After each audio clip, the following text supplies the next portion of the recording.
The Mayo Experience. Mayo Experience. Mayo Experience. Mayo Experience. Experience. Welcome to the Pat Mayo Experience, Week 12 injury update. DraftKings ownership. Dr. Jesse Morse from the Fantasy Doctors will be along a little bit later on to talk about some of the more long-term injuries for the fantasy football season to get you ready for the fantasy football playoffs. If you have some of these guys on your team, how extensive are their injuries? When will they return, at least in his best estimation? He's been pretty good so far this season, so you might want to tune into that. As always, you can check out the time codes to see when we're talking about certain things. And if you want to get into a draw for $20 DK dollars, smash the like button for the episode, leave your DraftKings handle in the comment section, and tell me the one player, if you were playing 10 lineups on DraftKings this week, that would be in every single one of your lineups. Any position, just do that. Then you're in the draw for 20 DK bucks. If you want to get into a draw for 50 DK dollars, now you might want to check this one out. You have to subscribe to the Pat Mayo Experience audio podcast, leave a 5-star review up there with your DraftKings handle, something you like about the show. Boom, you're in that draw. For 50 DK dollars, I'll announce the winners on Monday's live Pat Mayo Experience, 1 p.m. Eastern Time on the DraftKings YouTube channel. I will be live 9:30 a.m. on the DraftKings YouTube channel and the Pat Mayo Experience Facebook page Sunday morning with Garion and the guests, taking your questions, getting you ready for the week. And if you want to play in the Pat Mayo Experience DraftKings Listeners League, hit the description of this video or podcast, and you can find the link. $15 to play, 3 max entry, no rake, so there is $45,000 of guaranteed money up for grabs for the listeners and viewers out there of the Pat Mayo Experience. I'm in there. I'm dead money, so it's even better than no rake. It's no rake plus $45. Joining me to break this all down from dailyroto.com is Ricky Sanders, he of the GPP winning mentality at the moment. Ricky, how many GPPs have you won in like the last month? Technically I've won 2. I've had top 4 finishes in 4. So, but 2 I've secured first by myself, if we're being, sticklers there. That's kind of incredible. Tell the people what you told me right before you came on. Because when we think about like people playing daily fantasy and what it means to their life, like I just think what you just told me was incredible. So just tell the people. Yeah, you were saying, like how does it feel to be rich? And I don't like to say things like that, but for the first time, I kind of like felt the difference from these GPP wins in the sense that I paid off my student loans today, which, coming out of college, I thought was impossible. We were talking like 100K worth that I just thought was going to be never ending. And today I finally hit, the send button on the last of it. So I won't have that coming out of the account ever again. And it's just a good feeling. Yeah. And like you say, you're getting married coming up soon too. So now you can invest the rest of the money to have the most extravagant wedding you've ever seen. Exactly. It's not going to last in my account for long, but at least it won't be coming out going to like Navient. At least it'll be going to a better purpose, which in this instance is my fiance. Wow, that's incredible, man. Congratulations on Thank everything. You. Like that, just getting out of debt it's so huge. Once I got myself at a student loan debt, that was great. Then I took on a mortgage. That was less great. So now I'm just in debt for the rest of my life. But when you get these wins, and you won one in basketball as well, along with the footballs, like the footballs, I sound like I'm a boomer at this point. But was it the same process that you've been using over the years and it just clicked this time around? Because that's how GPPs work. People expect like, oh, I played 3 weeks of the Millionaire Maker and I didn't win. I'm doing something wrong. That's not actually how it works. But like, was the process similar? Is it an improved process and everything just clicked at the right time? What was different? So it's weird because my process for the different sports is different. For football, I'm an MME player and I've kind of adapted. I do the GPP recaps. So I see like the DraftKings $1 million winners. I've been doing this for a few years. I've kind of adapted my play and adjusted my player pools. And we can talk about it in regards to this week coming up.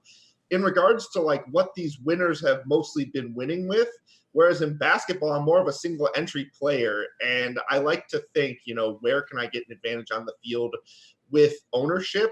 And I do that quite often. It doesn't always work out, but in that sense, it's the same process it's always been for me. It just so happened it was a night where Jeremy Lamb was chalk, and I liked TJ Warren just about as much, knowing he'd be like 1/10 the ownership. So it was, my same process there, but my football process for sure is ever changing. There's no question this year is way different than it's ever been.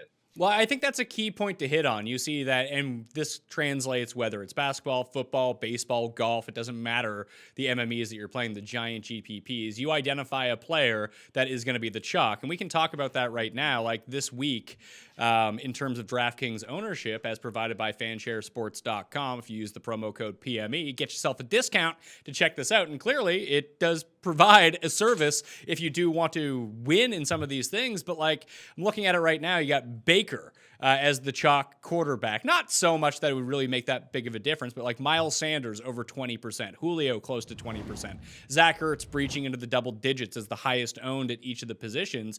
So what you're saying is that, like, let's say you had Miles Sanders at his price point at $5,000, and there's another running back who's right next to him, who you like equally as much, and maybe you don't, that the move would always be to pivot onto the other player and not eat the chalk if all things were being equal.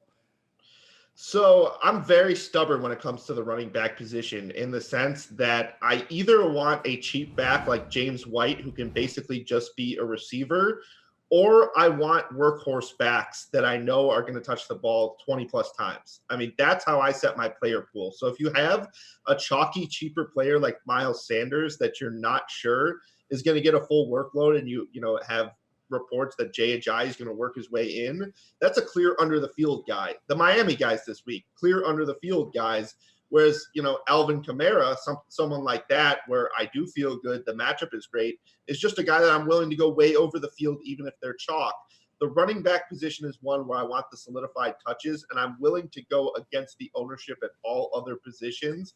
But if you really do have a true workhorse in a smash spot, I don't ever really think it's a guy that you want to, go under the field on. I mean, injuries are always a thing in NFL. If it's going to beat you, it's going to beat you. But I want the workhorse touching the ball a ton of times. And I basically, pick 2 or 3 of them that I want a lot of.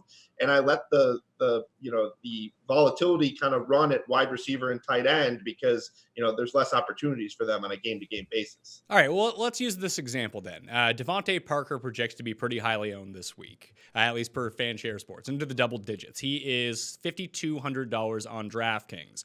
Curtis Samuel is $5,400. Now, let's say you had those two players projected out exactly the same, and they're probably pretty close. They're probably within a point of each other. But if you knew that you could get Curtis Samuel at 1% versus a Devontae Parker at 16%, would the move always be to use Curtis Samuel?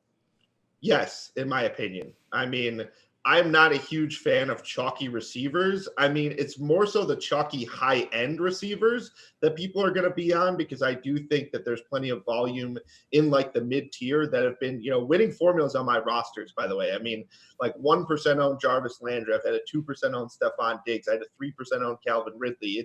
It's those kind of guys that people aren't on while they're on the Michael Thomases of the world. So it's a little different with a Devontae Parker who's like 5,200.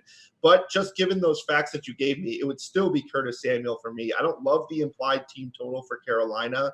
And Allen, the quarterback, looked awful last week. But again, it's not like, Ryan Fitzpatrick is someone I want to rely on. So given those facts, it's clearly Samuel for me. And if, the Dolphins beat me, they beat me.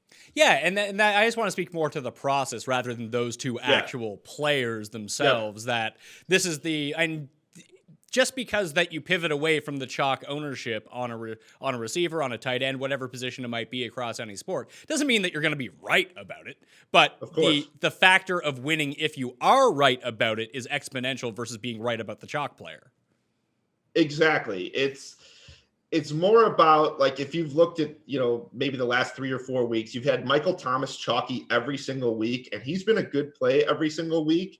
But has he been a part of the winning lineup? And that's what you want to figure out, is like, okay, Michael Thomas gets you 24, 25 DraftKings, but how about all these 1% owned receivers who went for 30 plus and ended up in the winning lineup? So Michael Thomas is extremely safe.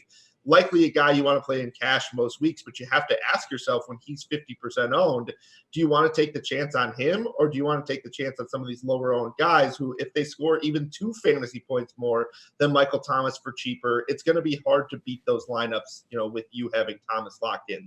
That should be the thought process, in my opinion. And when you think about someone like Michael Thomas, so like last week we were looking to like Millionaire Maker winning lineups or high-end GPP winning lineups.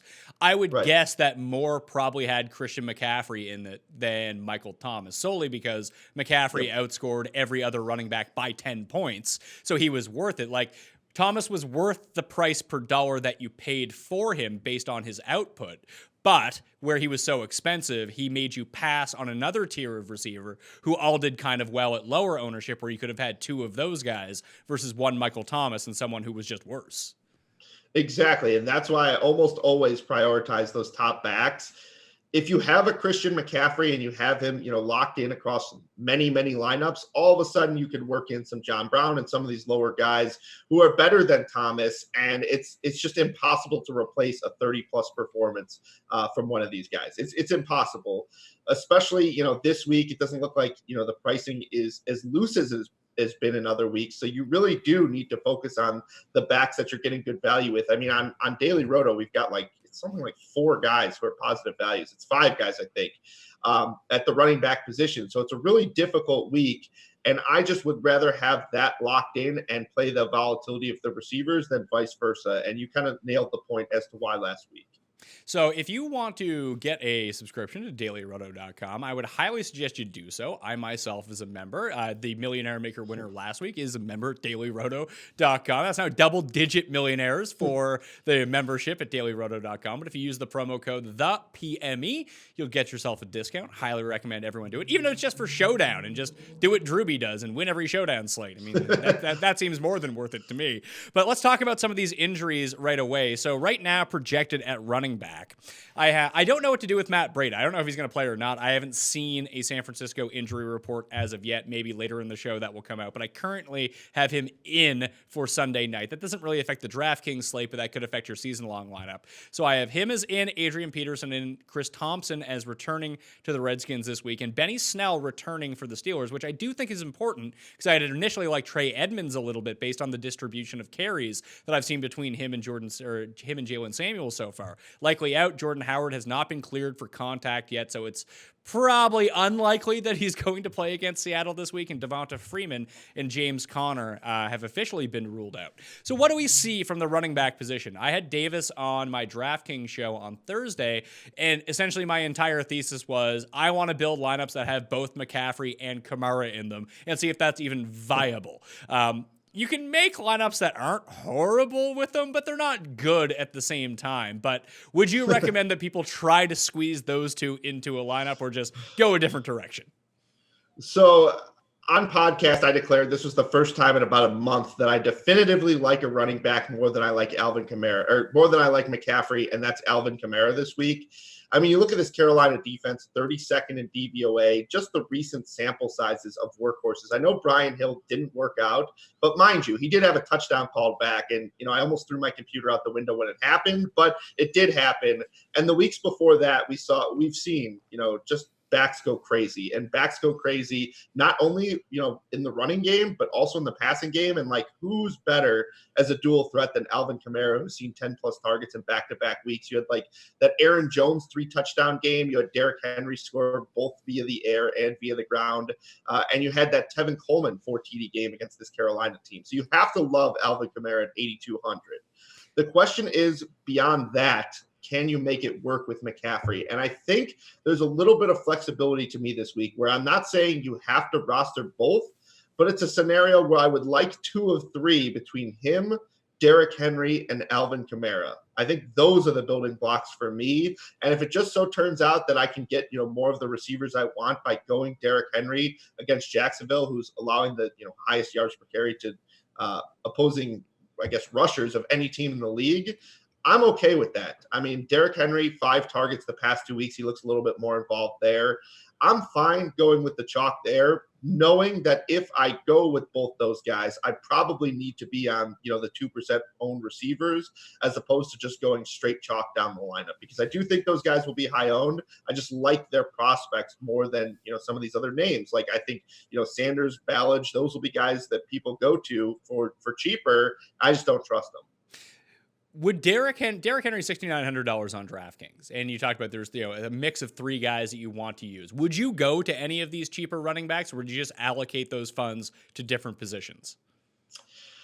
So in my MME build, I'm going to have exposure to some of these cheaper guys. Don't get me wrong. It's just not going to be a high exposure. I like to, go 50, 60, 70% on the guys that I really like. As for the Miles Sanders and the Ballages of the world, those are guys that I'm likely to cap at about 10% exposure. And if I'm playing single entry, they're clear fades for me. So am I open to them? Sure. Would I rather allocate it at a position like wide receiver? I mean, you talked about some of those injuries to Pittsburgh, which I actually think is really interesting in terms of value at other positions. If you're looking for volatility to kind of play at another position, you don't want to play a Miles Sanders. You don't want to play Ballage. How about some of these, Pittsburgh pass catchers in this matchup? I like, someone like a Deontay Johnson, who I think gets more volume. And I really, really like a Vance McDonald this week, who we now have up to a 20%, projected market share. And I mean, you just look at no Connor, no Juju, and a Cleveland team that's clearly beatable here, and a tight end position where you talked about Zach Ertz being the chalk. I think there will be some ownership there. I'm just willing to go cheap. I don't have a ton of faith in Zach Ertz or really the Philly offense without Deshaun Jackson in action. I haven't had too much interest in this offense almost all year long when he has been out, because I think he brought a different dimension and opened up the field for Ertz. So if it's going to be the Ertz stone chalk, I would rather go with like a cheap tight end as opposed to paying up for him, comparatively to the Zach Ertz and a cheap running back build. So let's say Benny Snell is active, and it does look like he's going to be for Pittsburgh. I do think that I want to hear some more reports, and this might be a best guess scenario, but where I want to play, even like you said, like McCaffrey, Kamara, Derrick Henry, those are the three guys that I've been gravitating towards as well. I do think that Saquon is in a very interesting spot this week, solely because the Bears' run defense is not very good, and maybe coming off the bye, he's a bit healthier. They can figure out what went wrong right before the bye week against the Jets. And I just think that he might be a very low-owned play. And if you're talking about workhorse, we know that he's going to be a workhorse. It's just not a very good matchup. But if we think about like cheap running backs, I'm good. Like I went full fade on Brian Hill last week. I'm good with going full fade on Miles Sanders this week if he's going to be 20% owned. I just don't really believe in him that much. If he beats me, he beats me. Good. Right. I lose every week anyway. This isn't going to be a critical decision for me. If I wanted to find a cheap running back, though, like Ballage was one that stuck out solely because of the price point at $4,400. But if Snell is healthy, like a lot of people just think Jalen Samuels because the very first game that we all used him at $4,000, and he was great because he caught like 12 passes. It doesn't seem like that's going to be in the mix for if you think about how this game flow goes, it just seems like it's going to be a lot of running for the Steelers. And if they're going to just turn around and hand the ball off, it's very rarely Jalen Samuels who's that guy. Even in the games where they were trailing last week or 2 weeks ago last Thursday against the Browns, and they were handing the ball off, it was to Trey Edmonds. He was their runner. I think that Benny Snell is ahead of him on the depth chart. And if that's the case, then you have a Benny Snell against one of the bottom three run defenses in football who could carry the ball 15 times at $4,500. Now, there is absolutely no floor for his receiving game. He could be a legitimate zero. But if he is the one getting the goal line work for Pittsburgh, I expect them to score in this game. That could be 2 touchdown upside. Or am I overthinking this and saying, you know what, Sony Michel is $4,600. I can say the exact same thing about him. And I know that if they do get around the goal line, they probably give him a crack at scoring a touchdown, and no one's going to use him at $4,600. See, these are the backs that I'm always like wishy-washy on, but I will say this is good timing because it just came across our like Daily Roto writer chat. I forgot who it was who posted it, but here's the tweet from Alex Kozora, who's a beat writer for Pittsburgh. He was asked, do you think Benny Snell will get a decent workload? His answer was yes, as much as possible. Have to manage his conditioning for a rookie, but he's the best runner they have, and the Bengals haven't stopped anyone. So it sounds like he is expecting that exact role that you're talking about for Benny Snell. And I don't know about you, but I'm just kind of over the Sony Michel experience. If I can get a different Sony Michel by a different name, it'll just make me feel better. Even though, New England is a decent favorite in that game, I just have a feeling that Vegas is kind of undervaluing how good this Cowboys offense is. So I worry the game flow is not going to go the same way that Vegas thinks it is. And I don't have any question in this one that whenever the Bengals are on the field, they have a chance to get blown out. And if this offense can move the ball at all, and maybe this is a nice compliment to like a Vance McDonald, because I think Vance McDonald can be busy and get you there in terms of just volume.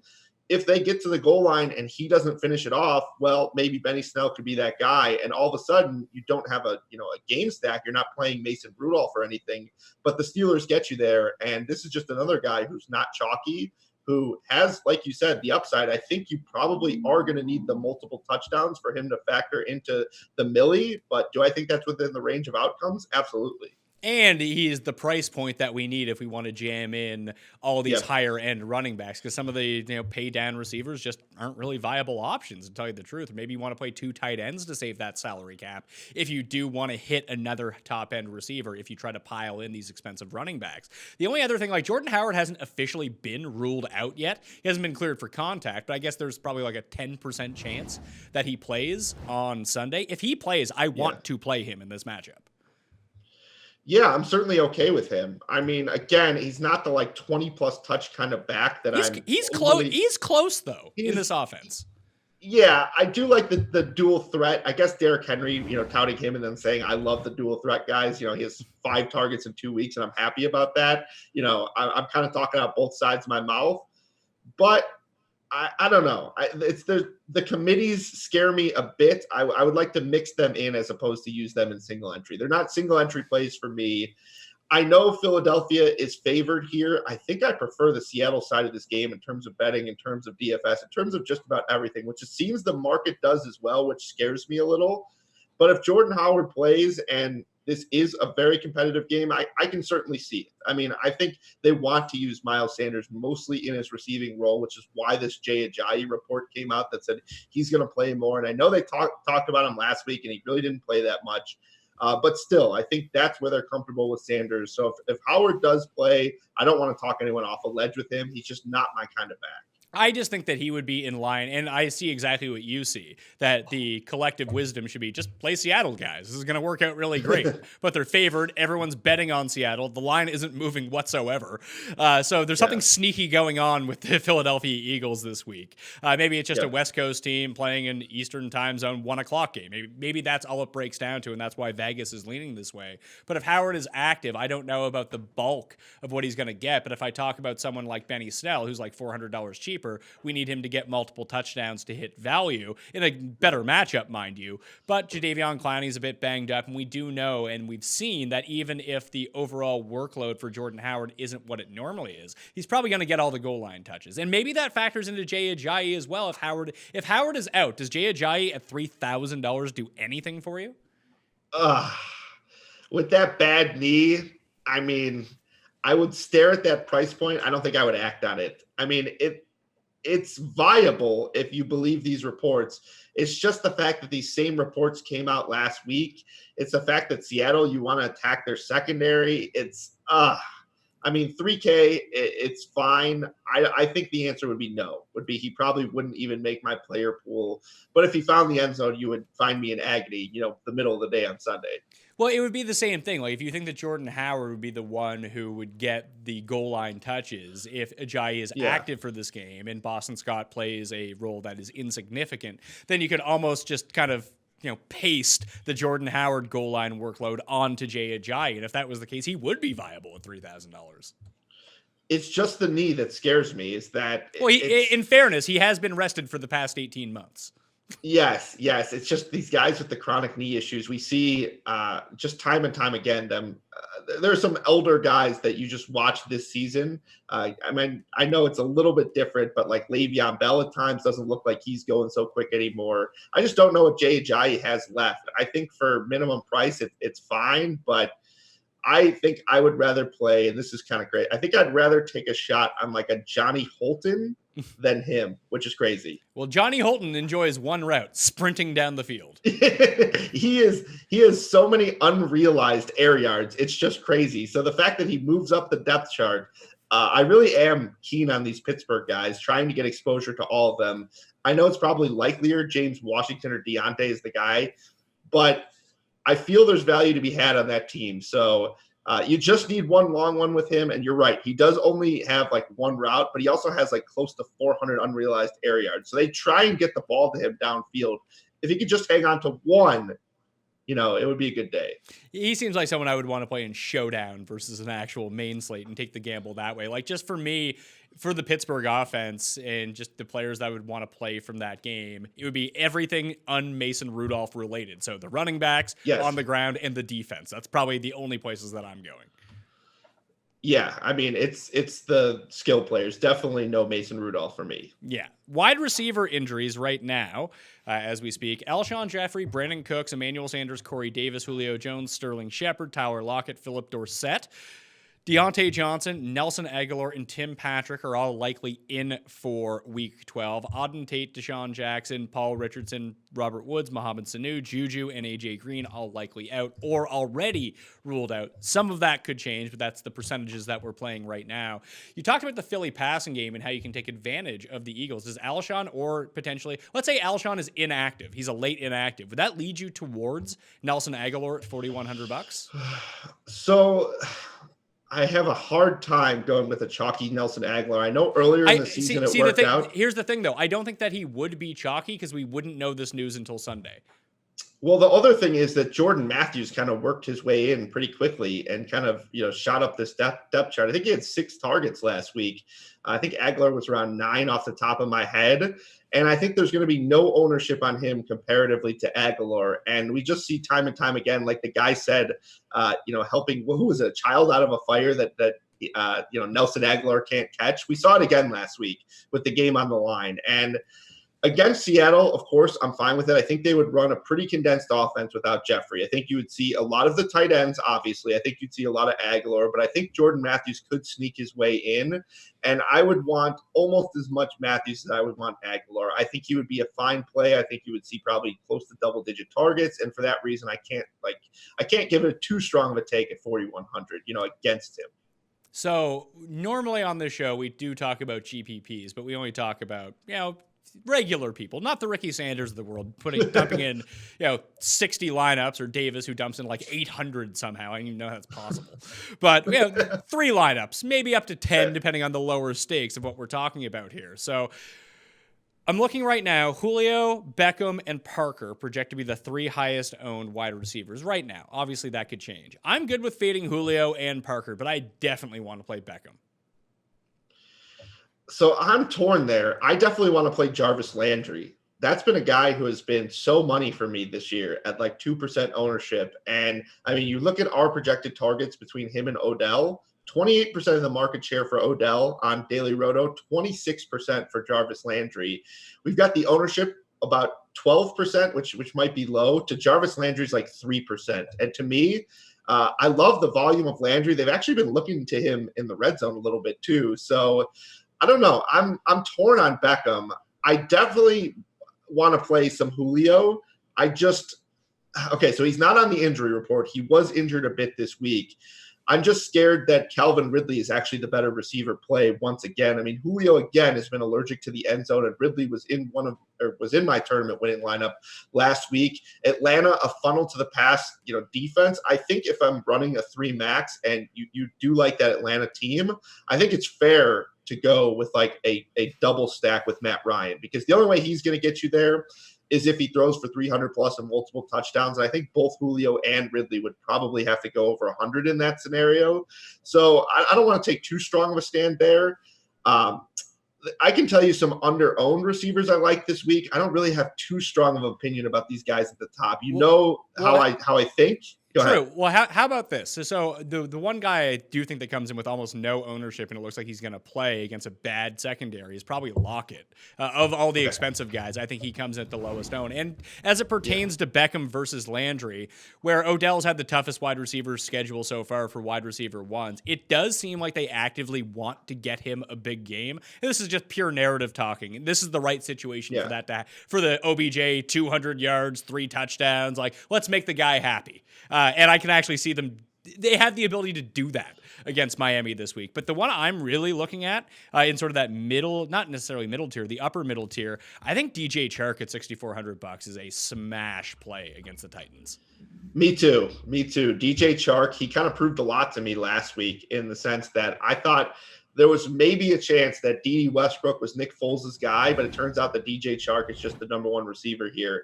And you look at the ownership projection, that's one of the guys on my list that I have circled to be like the potential tournament winning guy that you could pivot off some of these chalky receivers. DJ Chark is on my list. I mean, you look at his market share for us, about 25% compared to the guys that we were talking about. It's close, right? We're talking 26, 27, 28 for the top guys. A 35% share of this team's receiving touchdowns we have it projected for.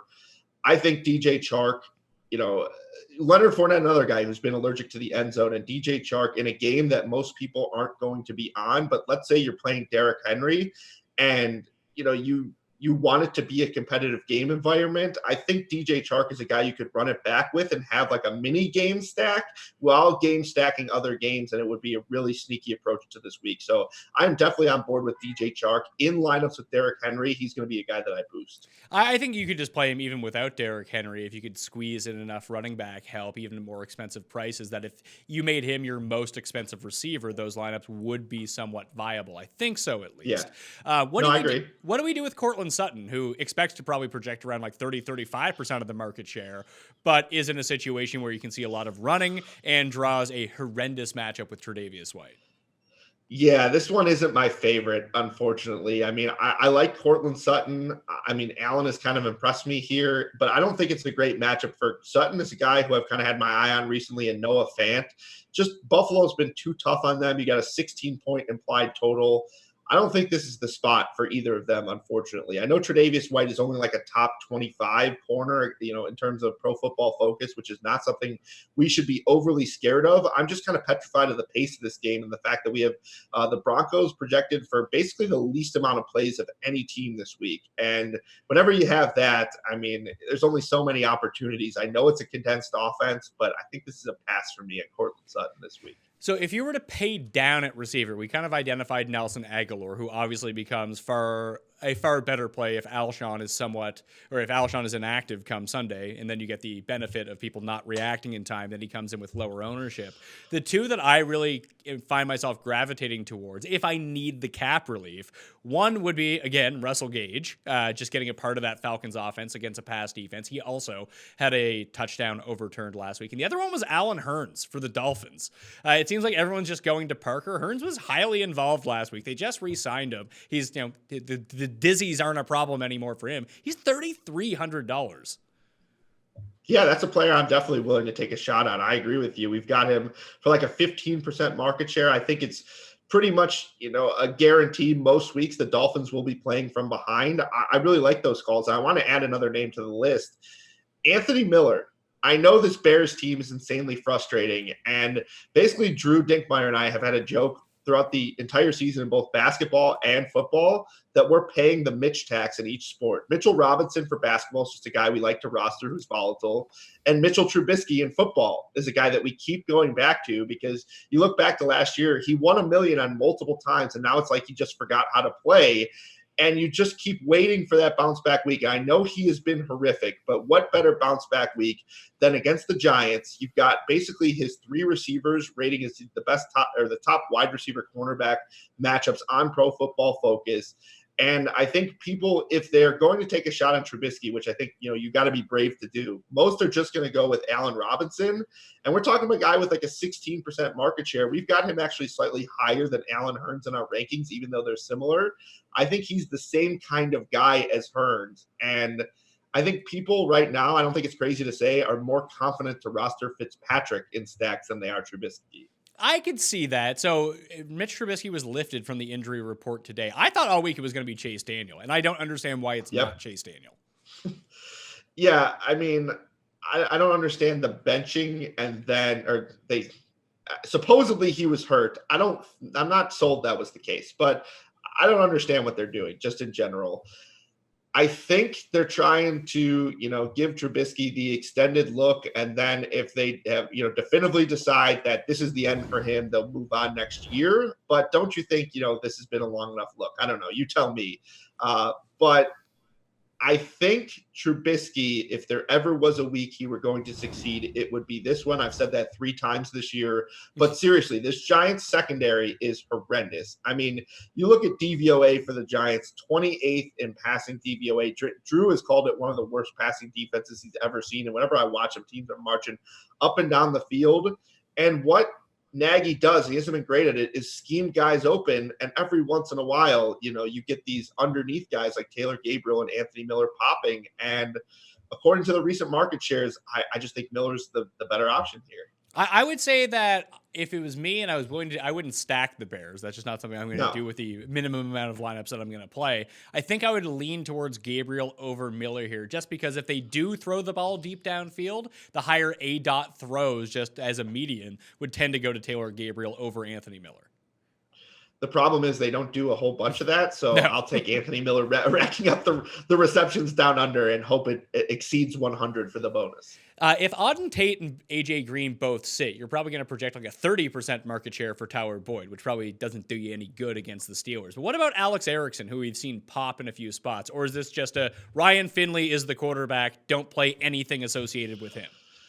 No, I don't want to give up on them so easily. And the fact that Pittsburgh's been so good against these slot guys with Tyler Boyd kind of makes me think that there could be a funnel effect here. I mean, the issue is how good Pittsburgh's defense has played. This could be a total shutdown, but I do think even in a total shutdown scenario, someone has to catch passes here. And I think Alex Erickson is a nice little call there. I think it's something like Tyler Boyd, Cooper Kupp, and I forget who the third slot receiver is. This Pittsburgh team has held to 4 fantasy points per game. It's just been ridiculous this year. So if it's going to go elsewhere, I mean, Erickson's a guy who got over 20% of the market share.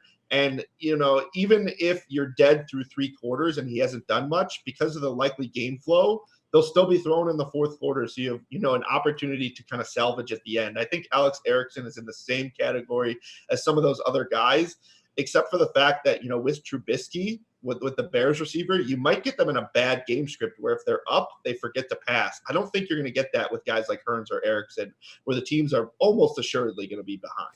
I would tend to agree. I like the Bears to cover the 6 this week, solely because they still have a really good pass defense, and I think that gets overlooked because they just haven't been good overall. And you can run on them, which would lead me to Barkley a little bit. But if they can just jump out in this game, and like you mentioned, the Giants' pass defense is a sieve. Like, it is not good. Yeah. That if they can just get up 10-0 somehow, it just might be run the rest of the game.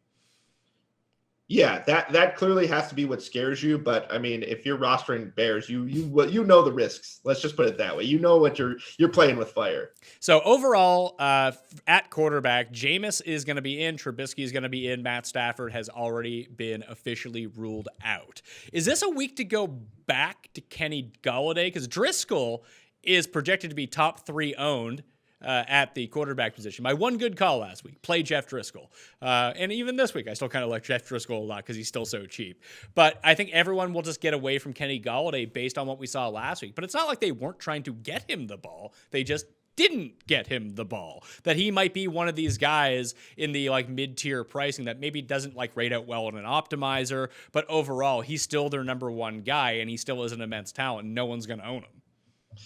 Yeah, so that pains me to hear that you've got Driscoll projected that high because Daily Roto's ownership projections are a bit lower on him, and I was kind of excited to play him because if you saw my tournament lineup last week, it was Josh Allen and John Brown, and I kind of think that Jeff Driscoll and Kenny Golladay has a chance to be that. On Daily Roto, I write a stacks article every week, and my favorite stack this week, just looking at the pricing, is Driscoll and Golladay in a single stack. And I think it's similar to last week where because the opponent is so poor, you don't have to run it back with anyone. You could just go with the 2 of them and play some of the guys that you view as the best plays around them. And since Driscoll took over the starting, duties, Kenny Galladay's led the team in targets each week. So, like, he was disappointing last week, but he still tied for the team lead. And you look at his individual matchup against Josh Norman. I mean, Norman used to be a guy that you feared, but his 1.52 yards allowed per coverage snap, 9th worst in the NFL amongst corners that have played at least 50%. And when he's been targeted this year, 133 quarterback rating. So I am not concerned whatsoever about these corners here. I am full go on Kenny Galladay. You had, Driscoll last week approach 110 QB rating. He brings you the running. And I've heard some people talk about the wind. I looked at the forecast. It's like 13 miles an hour. It's not anything that scares me. So I love Kenny Galladay this week. I wrote up Kenny Galladay this week, and I hope his ownership stays down. So when I say that I haven't projected his second most right now, I have Baker at number 1. So 13% for Baker, 12% for Driscoll, 10% for Matt Ryan. That's still pretty flat. It's not like, 25% of the field is going to use Driscoll. It's going to be like 10%, which isn't the end of the world. Yeah, and I wonder if that number drops by the weekend. I expect that Atlanta game to get a lot of love. I think as the momentum for some of the other game stacks pick up, maybe he'll be a little more in line with the field, but even so, 12% is no big deal. One name we didn't mention, actually two at the running back position. Are you in or out on Bo Scarborough? I think because I like this stack so much, I'm mostly out on Bo Scarborough. I don't know what's going on with this backfield. I mean, we thought and projected Ty Johnson to be the guy last week. It looked pretty clear that Scarborough was the one, but because there's the three-headed monster, I worry about the potential to get you to, 20-ish touches. And let's see how we have him projected this week. We've got him for a 46% market share of the TDs, which is obviously good, but 1% of the targets. So you really do need him to have basically the kind of game we were talking about for Benny Snell. And I guess it's possible against Washington. I just worry that when they get in the red zone, Driscoll uses his legs. I mean, he's got like 13 rushes. He has a touchdown over the course of the last 2 weeks. I just worry that they won't give it to the back, and that kind of limits the upside of a guy who doesn't touch the ball in the passing game. So I think I'm mostly out on Bo Scarborough. The other one was Brian Hill is going to go from 30% ownership to probably like 1% ownership by the time Sunday comes around. Is it a week to go back to Brian Hill? If you think he's going to be 1% owned, I think it is. I think he was still busy in the passing game. And like I said, if I'm going to go cheaper at back, I want it to be more of a receiver. Guys like James White, who can, you're rostering at a low price. They can get there on receiving volume. And we've got Brian Hill projected. Where is he? I looked at it earlier, almost double digit in terms of targets, and he's 4,900. So you think about it, not much difference between him if you could get some of the rushing workload as well and like a $4,900 receiver. So if you really think 1%, I'm okay with it. The problem is Tampa Bay is a team that I've been fading running backs against all year long. They are the premier funnel to the pass type defense. You got the Jets, who are kind of the same way.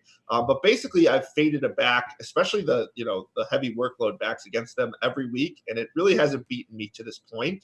So my initial instinct was to fade Hill, but if you're going to get 1% ownership on a guy that can at least catch passes, it will give me kind of pause there. Tight end injuries, there are a ton. So likely in. It does seem like George Kittle's going to end up playing. That's not a part of the DraftKings main slate, but he should be in. Gerald Everett, Tyler Higbee, Dawson Knox, Delaney Walker, Ed Dixon is out. He's going to be placed on injured reserve. But Jeff Heuerman look like he's going to return for the Broncos, which I do think kind of sticks a fork into Noah Fant just a little bit, because we haven't seen Fant without Emmanuel Sanders, but with Heuerman in. I'm not sure how that affects his market share. Likely out or already officially ruled out. Hooper, Vernon Davis, who was just placed on injured reserve, Josh Hill, Ed Dixon, Luke Wilson, David Njoku, who they thought was going to come back. Turns out he's not. Seth DeValve for Jacksonville. Josh Oliver for Jacksonville. The Irish assassin, Nick O'Leary, is going to be the only tight end that they have going on. Evan Ingram's not going to play. And Rhett Ellison is not going to play either, which I guess could be, if it wasn't such a bad matchup for the Giants, maybe you could look to like Caden Smith, the most millennial name of all time. Come on now, give your head a shake, parents. But I don't know what to do at tight end this week. It's where you probably have to save the money. Right now, into most of my lineups, I have Dawson Knox at $3,000 penciled in. I'm completely fine with him. Vance McDonald is definitely the guy that I like. I mean, if you don't have faith in those Pittsburgh receivers, I think you probably should have faith in Vance McDonald. I mean, a Cincinnati defense who's been, mediocre against tight ends, a team that will be without Juju Smith-Schuster and James Conner. I mean, I'm sure Samuels will have some of that workload, but we had him projected at the beginning of the week with Juju in around like a 15, 16% market share. It's up to 20, and I think that's a really fair number. Mason Rudolph isn't a guy who will take the cover off the defense too much, and when he does, it's usually a miss to Johnny Holton. So we know over the middle of the field, Vance McDonald is probably the guy. So I think there should be enough volume there at 3,500 to feel good about him, especially if we're going to get the Zach Ertz chalk. And I'm a sucker for like young tight end talent. Just ask anyone at Daily Roto. I spent all last year touting Mike Gesicki. I've loved Noah Fant this year. But like you mentioned, Hireman's back, and this Buffalo team has held tight ends to they've been the best defense comparatively to season average versus tight ends. So I know they're creative in the way they get the ball to Noah Fant, but having more competition and having that just dominant defense against the position scares me. I'm more likely, if I'm playing the young talent game, to go Mike Gesicki against Cleveland with them playing catch up, kind of like Allen Hurns. I think it's for similar reasons a guy you could go to. You're looking for a score this week, though. I mean, it's pretty evident. If you're not playing Zach Ertz, who I think is the one guy who you could feel confident has that 100-yard ceiling, you're just looking for a guy to catch 4 or 5 passes and find the end zone. I feel the best about Vance McDonald catching the 4 to 5 passes. We'll see if we can get him in the end zone. Yeah, I would worry about the end zone potential of Vance McDonald. Ownership-wise, It does look like Ertz and Goddard are going to be number 1 and 2. So if people are paying up at tight end, it's for Ertz. If they're paying down, it's for Dallas Goddard. And then Darren Waller coming at 9%. I'm just kind of off Waller. I know the matchup is nice, but his market share has been way down recently since Oakland went on this winning streak. I actually think someone like Foster Moreau, who they use in the red zone, he could catch 2 touchdowns in this game. I mean, it's not likely, but he could. That is how they use him, and the Jets' pass defense fucking sucks. So that could be a spot where you look at. But just if the pay-up options, there's no Hooper. He's the most expensive. There's no Evan Ingram. He's the 4th most expensive. Then you have, the Cooks. Hollister now without Ed Dixon around, and it looks like no Luke Wilson. I initially was way off of him, but I might come back around. He's only $4,300. I think Greg Olson's in a nice spot at $4,100. The issue is, with the lineups that I'm trying to construct, these guys are still too expensive. Right. I mean, I think Jonnu Smith at least has a chance this week as well at 3,600. Well, what happens if Delaney Walker is back? Because it looks like he's trending that way. He's 3,800. There was a video that came out before I came on, by the way, that Leone posted that was, I think it was the coach talking about how they don't expect to have him back this week. So okay, just remember, Mike Leone, fake news. That's true. I do get my news from some very questionable sources. So yeah, maybe Jonnu. I've been down the Jonnu hole a few times. It's not great. I don't hate Jason Witten either, by the way. Again, I do think Vegas is undervaluing the Cowboys. And if you subscribe to the fact that they're going to try and shut down, the areas of strength for the Cowboys, it's probably, I don't even know which receiver it is at this point, but obviously they'll try and shut down Zeke. Maybe Cooper. I'm assuming Cooper would be the guy. That would mean the passing volume would funnel elsewhere. Cobb and Gallup have been quite productive, but don't forget about Jason Witten either. I was thinking about that, the Cleveland offense. Everyone likes the Cleveland offense, and Njoku is not going to make his return. Demetrius Harris has been used a little bit. I want to go see what the snap count was for 59% of the snaps against the Steelers last Thursday. Pharaoh Brown, 39%. Steven Carlson, 17%. Ricky Seals-Jones, 16%. That'll probably be the complement that they work with. The issue is that if he doesn't get it early, he probably gets none. Yeah, a 4-man tight end rotation. I was looking at that earlier. I don't know if that's my favorite. I think I'd even rather take a shot on the 2-man tight end rotation on Tampa. I mean, as bad as they've been, I think I would rather go there. Well, I mean, I threw the name out there that Nick O'Leary is going to play for Jacksonville. No Seth DeValve, no Josh Oliver. Ben Koyak doesn't do anything. He's $2,700. You want to be passing against the Titans. If anything, they're the best against slot receivers, but that's going to be Dede or Chris Conley in this matchup. Maybe Nick O'Leary is a viable option here. Yeah, my only constraint here would be I don't want to go too crazy on the game. So I would set a rule, at least even if you're doing, three max mentally, that I only want two players from that game at the most. So if you're already thinking about Chark, if you're already thinking about Henry, I'm removing one of those guys to get O'Leary just so I'm not too crazy on this game because I think they're a way better game environments. If Goddard's going to be double-digit owned, is he a fade? Yes. I think the answer is yes there. I think I like some of these other tight ends enough. You mentioned Waller's volume is down, but if we're going to get him that much lower owned, I would rather go there and find some of those cheaper receivers than I would to play Goddard as chalky. So I think that's a definitive yes. Yeah, I think I would still rather go with a Dawson Knox and roll the dice on his potential upside for a touchdown than, Gesicki, you project him out for 15% market share in a game where they're going to be throwing. I can see that too. Those would probably be the guys that I would go towards unless I did want to play touchdown or bust Foster Moreau to save all of the money or Nick O'Leary touchdown or bust because these guys are just so cheap. Yeah, I've been on 3% Foster Moreau every week until the beginning of time, it feels like. So I'm completely fine with that. At this position, especially on a week where you don't have the Kittles who are blowing guys away in terms of value or the Kelseys, it's a week where you could get creative. So if you think Moreau has a chance to score, if you could get 3 for 20 out of him and he scores and the rest of your lineup is great, then you have a chance to win any tournament. Highest owned defenses I have projected right now are the Steelers, Cincinnati, and the Bears. Shocking to see Cincinnati, but they're so cheap. That's what people are doing. And Mason Rudolph sucks, so I get it. It's probably just going to be with a lot of running. They can't get to the quarterback. Probably not a good play. But those are the three that are projected in double digits and just slightly into double digits. So it's pretty flat. There's no one to say just fade. I would want to get to Pittsburgh, but they're $4,000. That's a lot of money for a defense in a tight pricing week like this. For me, I think I'm going to run a rotation of, if I can afford it, the Saints or Falcons. But if I'm paying down, I just see the Broncos against Josh Allen, and I like that matchup. Yeah, I completely agree with that. It sucks this week with pricing because I really do want to like the Falcons. It's just really difficult to, talk about how tight these other positions are. And then you're going to pay $3,500 for a defense. But Jameis Winston is the king of getting pressured. And this Atlanta Falcons defense as of late has all of a sudden looking like a defense that's bringing the pressure.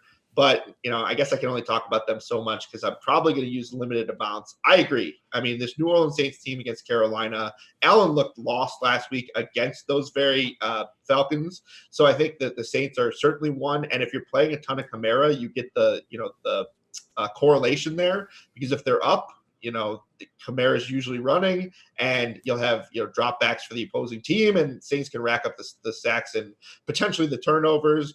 And there are some other cheap defenses I kind of like. I agree with Denver. I kind of like Detroit, but it's a weird one where they're not even that cheap though. Yeah, they're 3,100, I guess, but it's a scenario like last week. You could have run Josh Allen with the defense because he's a running quarterback. It's one of those where people don't think of that correlation, like Lamar Jackson with their defense. A lot of time has paid off, and I think Jeff Driscoll has a chance to do that this week with Detroit. So I'm not going to limit it. With some of these rushing quarterbacks, I'm not going to limit the defense with them, and I think that's another sneaky one. What about the Dallas defense at 2,300? I think no. Okay. Not against the Patriots. All right. Well, the correlation you talk about with Kamara and the Saints D is even more viable because he was returning punts last week. Yeah. Yeah. If he's going to return punts, all of a sudden you get one touchdown for both of them. Count me in. Game stack wise, there's only one game projected above 50 points, and that's the Bucks and Falcons. It does seem like people are pretty disinterested in a stack of Jameis, Mike Evans, and Godwin, though. Yeah, I don't really understand why. I do worry about this Atlanta defense being improved and all the sacks and mistakes that could come from Jameis Winston. But even if he real life sucks, he could fantasy smash. You could get him throwing multiple picks and over 300 yards and 3 touchdowns, and he's still, up there on the leaderboards. And when you're going to play Jameis because of his lack of running, you're going to play him with multiple pass catchers. The tight ends are extremely frustrating. You want both Evans and Godwin. So I think it's, sometimes the quarterback isn't as important as the the receivers in themselves, because playing Josh Allen last week, brought you into a John Brown. And I think this week you could see a ceiling game against this Atlanta defense that's been so bad against passes. And what will bring you into getting more of them is playing more Jameis stacks. Well, how about this? What about Scotty Miller? $3,100. He's the Johnny Holton of the Bucks. I'm okay with Scotty Miller. Honestly, they've looked to him downfield a few times. He's dropped some long ones when I've been watching, but I'm certainly okay with him at 3,100 to kind of make that different construction. I don't really have too much more to say about that. A $3,100 unowned receiver in a stack that people aren't going to look at is fine with me. All right, Ricky Sanders, dailyroto.com. Once again, use the promo code ThePME to get yourself a discount at dailyroto.com. Tell everyone where they can check you out on the social medias and what you got coming up over the weekend in terms of content. In terms of content, I will be on both NBA and NFL. I've got double duty tomorrow, but on dailyroto.com, we give you NBA content 7 days a week. We give you NFL content. You can find me on Twitter at rsandersdfs. I'll probably be tweeting dad jokes and or some terrible puns. All right. Coming up next, Dr. Jesse Morse from the Fantasy Doctors. So stick around. Welcome back to the Pat Mayo Experience. Joining me now on the line from thefantasydoctors.com, it's Dr. Jesse Morse talking about some longer-term injuries. Doc, Tyreek Hill hurt his hamstring in Mexico. Is this going to be a significant injury coming out of the bye week, or does this have anything to do with like elevation problems in Mexico City? Good question. I think it's a combination of both. Most people don't realize that Mexico City is about, I want to say at least a half a mile higher than what Denver would be. So it's pretty high. So that starts leading to dehydration issues, which leads to higher risk of straining. Traditionally, we don't see many hamstring strains this late in the year, but we've had a bunch this year. But then at the same time, he made the comment saying that he actually didn't feel too bad, and he kind of wanted to go back in, but they kind of held him back. He did get an MRI, and he was able to actually say that it was mild, which is the best case scenario. They happen to have a bye this week. I'd put him 50-50 at next week, and probably closer to 80-90% by week 14. So as long as he doesn't re-injure it. So could have been a lot worse. I think he kind of got lucky. Damian Williams was also injured in that game. He hurt his ribs as a running back. That's more problematic than almost any other position. Would you expect to see him back anytime soon? So I think they're probably going to be a little more careful with him, as we saw with Emmanuel Sanders, who is probably not taking as many hits as Damian Williams would be if he, running the ball. These hurt. And whenever you can wear the flak jacket, but that prevents new injuries, but it doesn't exactly help with the current one. You can put a little local block in there, but that's kind of risky, like a little steroid or local numbing block. But the issue with these is that every time you breathe heavy or run, your lungs have to expand and the cartilage in between your ribs have to expand, which then leads to this further causing more pain. So I wouldn't be surprised if we didn't see him back to week 14 or even 15. And since they have McCoy, who maybe should be okay, and they still have Jarrell and maybe Darwin, I don't think they're going to rush him back. I have a feeling they're going to kind of let him heal. All right, so be cognizant of that. Even if you're the Tyreek Hill situation, if we do project him to be back and he doesn't re-aggravate anything, if your trade deadline hasn't passed, there might be a panicky owner looking to get rid of Tyreek Hill. It might be a nice time to buy if you're already entrenched into the playoffs, right? Mm-hmm. Agreed. Yeah, because, we know he's a beast when he's healthy and on the field. Like, there's no question. All right. So the Pittsburgh guys seem to be a bit more concerning because they're out of it. They're not completely out of it, but if they end up losing to the Bengals somehow, but Juju and James Conner both going to miss week 12. Which one do you think that we see first? Juju? Juju's got 2 injuries, concussion, which I'm not overly concerned about, although everybody's a little different. The knee, we don't really know what happened. Apparently, he was wearing a pretty big brace on it, and that is a little more concerning to me, especially since he's, talented. He hasn't really showed it much this year. They don't really have much to play for. Connor, on the other hand, re-injured his shoulder, whether or not he wants to admit it, which was my concern, because the level of his shoulder sprain don't heal in 3 weeks like he wanted it to, especially not with what he does in the nature of his position. So hypothetically, he's probably not back for at least 2 weeks, maybe closer to 3 weeks, because you don't want to return again and then leave again early, which is very likely to happen if he comes back too soon. So I think Juju is a higher likely to return, but he's been awful. I mean, he's Yeah. been so bad. No, it hasn't been good for Juju this season. Jordan Howard is questionable for Sunday against the Seahawks, yet he has not been cleared for contact yet with a stinger issue. I assume that means he's not playing? So I'm a little surprised here. There's something going on more than we think. Why I say that is because traditionally a stinger injury only lasts about 24 hours maximum. That's the definition of it. So the fact that he's continuing to have issues, and it's been almost 2 weeks or at least 10 days, means that they either have some lingering nerve issues that haven't resolved, or they found something on his neck MRI that's not responding the way they want it to. The fact that they haven't cleared him and it's already Friday is not a good sign for his status. If they cleared him yesterday or today, I say, yeah, it is what it is.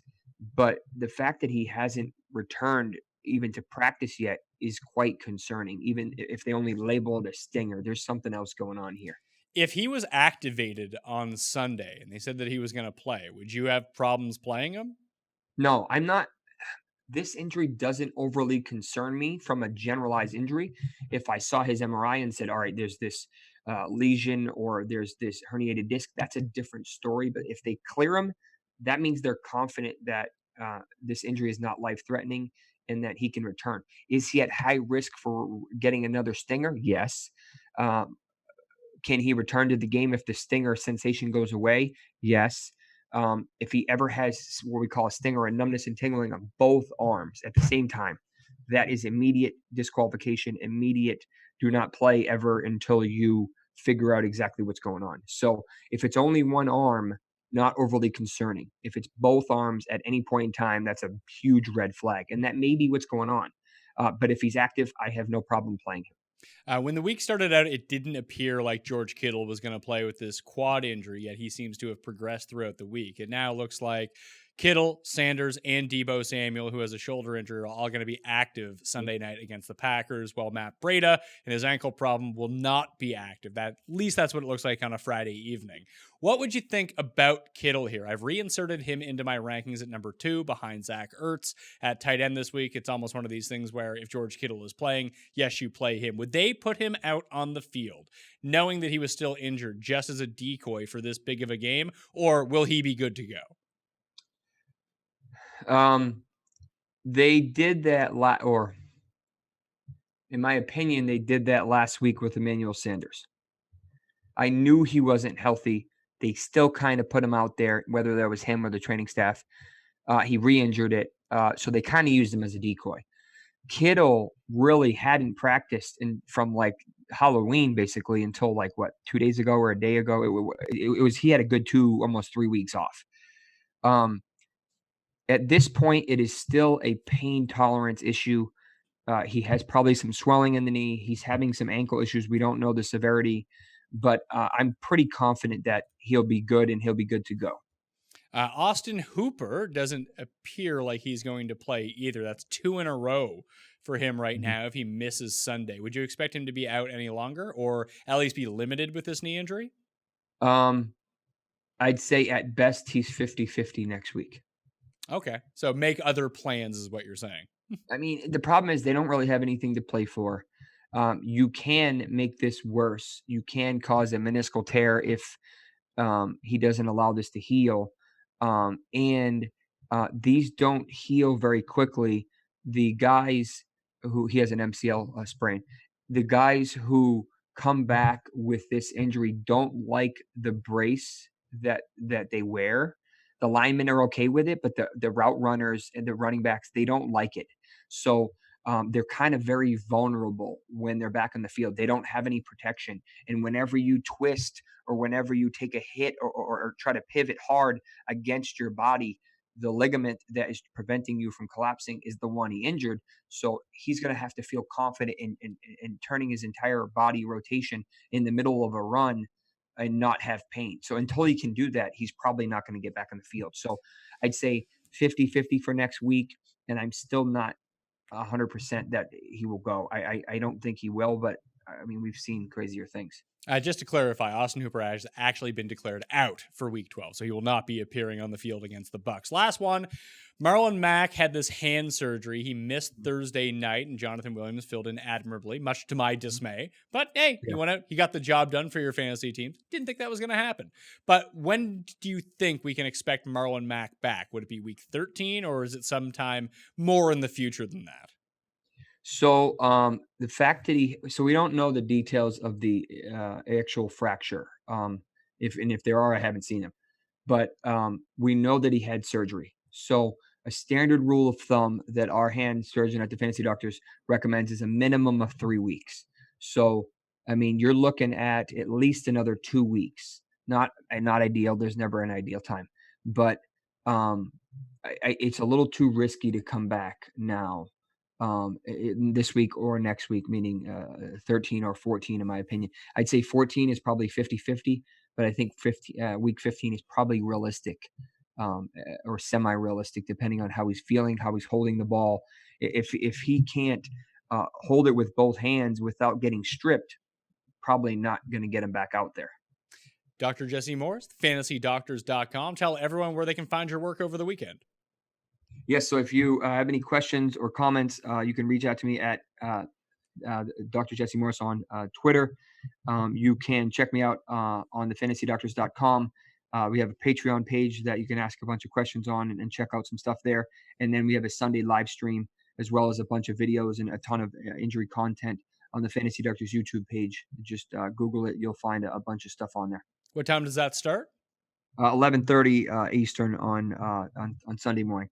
Okay, you can also watch the Pat Mayo Experience live on Sunday mornings, 9:30 a.m. Eastern Time on the DraftKings YouTube channel, the Pat Mayo Experience Facebook page. Remember to play in the Pat Mayo Experience DraftKings Open, $15 to play, $45,000 in guaranteed money. Link is in the description of this video and podcast, just like my updated rankings, DraftKings picks, and everything you need to know. If you want to get into a draw for $20 DK, smash the like button for the episode, leave your DraftKings handle in the comment section, and tell me, if you were to play 10 lineups this week on DraftKings, which one player would be in all 10 of them? So you want to get into a draw for $50 DK. Subscribe to the Pat Mayo Experience audio podcast, leave a 5-star review, DraftKings handle, and something you like about the show. Winners announced live on Monday show, 1 p.m. Eastern Time, all the same places. Thank you all for watching. Good luck in Week 12.